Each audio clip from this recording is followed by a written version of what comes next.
So today I'm going to speak to you about something that I tend to not enjoy speaking about. Yeah, welcome to this fun video. I was diagnosed with fibromyalgia about a year ago, and I don't like talking about it just because it's a topic that carries with it a lot of emotions that I don't always want to be in touch with, but I'm a psychotherapist and I practice what I preach, and I feel it's important to talk about, and if my experience can help someone else, then I'm gonna talk about it. About 3 years ago, I started to experience a lot of pain in my wrists and my fingers. It wasn't a big deal, but I just had pain. I didn't really think much of it.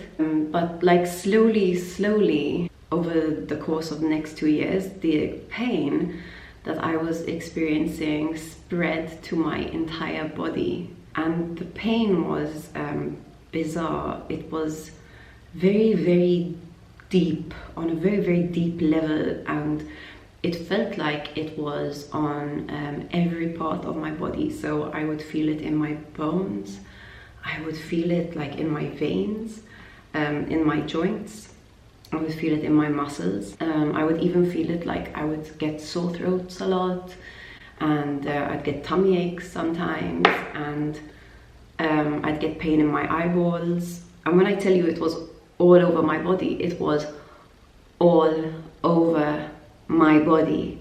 Everywhere was in agony. And the thing is that, like, in 2 years, I really felt like I deteriorated, and I honestly felt as though I had aged a lot.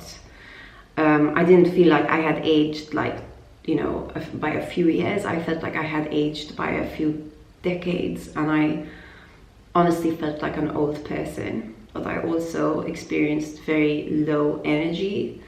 I would go to work and be just smashed, like exhausted, and I would wake up in the morning exhausted and in pain, and I just felt I had no energy for anything. In fact, I didn't really socialize much in those years. I kept telling people I couldn't make it to events and things. I was just exhausted, just totally exhausted. Other symptoms I experienced was I kept getting sick. It felt like I could never really recover. And eventually I started being unable to sleep, and I spent about a year not being able to sleep more than 5 hours a night, and usually those 5 hours were interrupted. Obviously this was a really confusing time for me, and I couldn't understand why it was happening.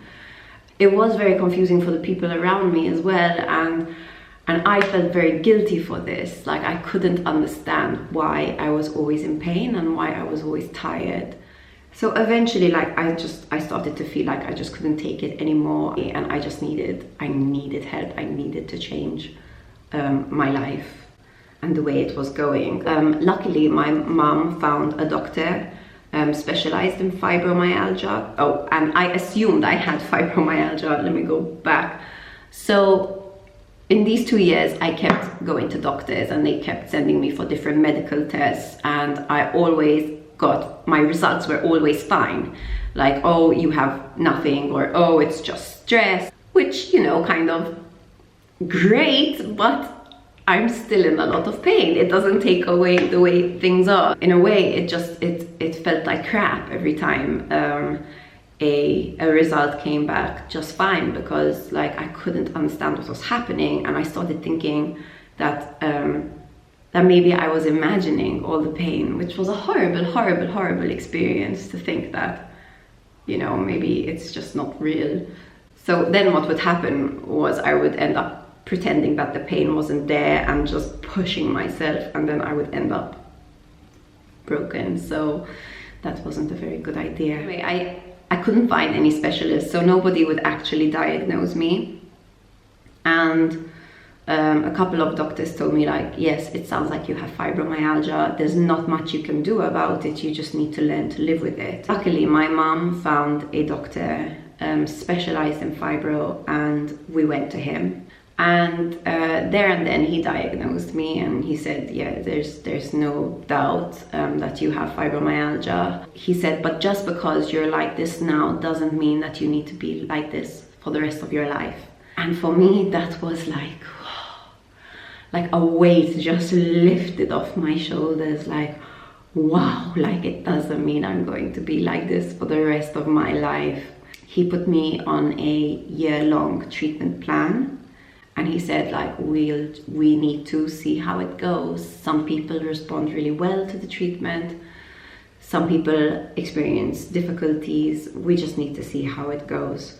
So I'm gonna tell you what my treatment consisted of, because I think it could be helpful for you. So I was put on medication to dull the sensations of pain. I will not be taking this medication for life. It's just for this year while I rehabilitate my body. Then I started physiotherapy. Like, I was such an old lady. I had to start physio in a heated pool, doing very simple, easy movements. And at the beginning, even that was painful, and I would experience flare-ups, but slowly, my body started to get stronger and started to respond to the treatment, which was amazing. Once my body could take it, I started doing Pilates, and I started walking more, swimming more, and I also started going to yoga classes. It was all a bit hit or miss. Like, sometimes I would go to a yoga class and feel so much better after. And sometimes I would go to a yoga class, feel better, come home, and poof, I'm smashed for the next 3 days and like can barely move. So it was really kind of trial and error.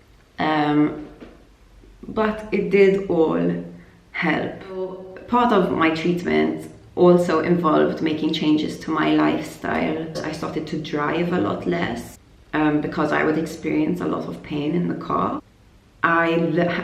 This was hard to learn, but I had to learn to rest. I had to learn to listen to my body and to stop pushing myself to be like everybody else.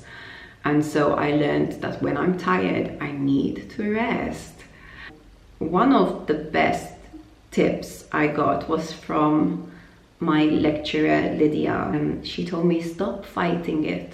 Like, stop trying to push it away. She told me, I know it's difficult and I know you don't want to be like this, but stop pushing it away. And this, it sunk in. I took it in, and I slowly learned to stop fighting the pain away. The truth is, like, so often I would feel the pain start to flare up, and I would sort of panic because I didn't want it to be there. So I would tense up, and then the pain would get even worse. So I learned to start to see the pain as my friend. I know it sounds really weird, but you know how I often say that emotions are information? Well, pain is the same. So I started to listen to the pain. When am I most in pain? Where am I most in pain? In what situations do I experience the most pain? And I just learned to listen to it. And when I would acknowledge it, then I could respond to it consciously. I could say, okay, so this is increasing, this situation is increasing my pain. I choose to refrain from that situation for now. Or this spending 5 hours with my nieces, as much as I love them, I end up in pain afterwards. So you know what, I'm gonna limit it to 2 hours until my body gets stronger. And the biggest and most difficult decision I made in my fibro journey was leaving my job at a school where I was a counselor. I liked my job a lot, and I loved working with the kids and the adolescents and the parents over there and the teachers. But when I listened to my body, I knew that the schedule running all over this massive school, going from one side to the other, up the stairs, down the stairs, being exposed to over 1,000 people every day. Also just being exposed to different illnesses. You know how kids get sick a lot. I just knew, even though I liked my job and I was in a very good place for my career, it wasn't good for me. It just wasn't good for me. It was a risk, but I decided to just trust that I would be able to come up with another way of earning money and doing what I love, and that I needed to trust life and that I needed to listen to myself. So yeah, I left my job and I started YouTube, and I started the blog, and I worked more on my private practice, and I spent more time on my studies and developing myself as a psychotherapist. And yeah, I'm not going to tell you everything's perfect. Like, I'm not going to tell you like, oh, my pain is totally gone. It's not. But I am 85% better than I was. And that's a huge amount. You know, like, I sleep so much better. My focus is so much better, which means that the quality of my work is better. And it also means that my happiness is better. Like, I'm happier, I'm more present in my relationships, I'm more present with myself. So yeah, on the whole, things are much better, and the treatment has been working for me. So yeah, I still have a long way to go with fibro. Sometimes it still confuses me. I mean, it's just a diagnosis at the end of the day. But if there's anything that I want you to take from my story, it's that if you are suffering from fibro and you feel horrible right now, it doesn't mean that you need to feel this way forever. Things can get better. Yeah, it's definitely worth it seeking help. The worst thing you can do, I think, is try to fight it alone. Yeah, and just make space for it. Like, the pain needs to be acknowledged, and the pain needs to be taken care of, which means you need to be taken care of. And the number one person who can take care of you is you. Take care of yourself, and then you can take care of others. Let me know if you like this video. Give me a thumbs up and subscribe to my channel. I'll make more if you found this helpful. So yeah, sending you love and wishing you a good day.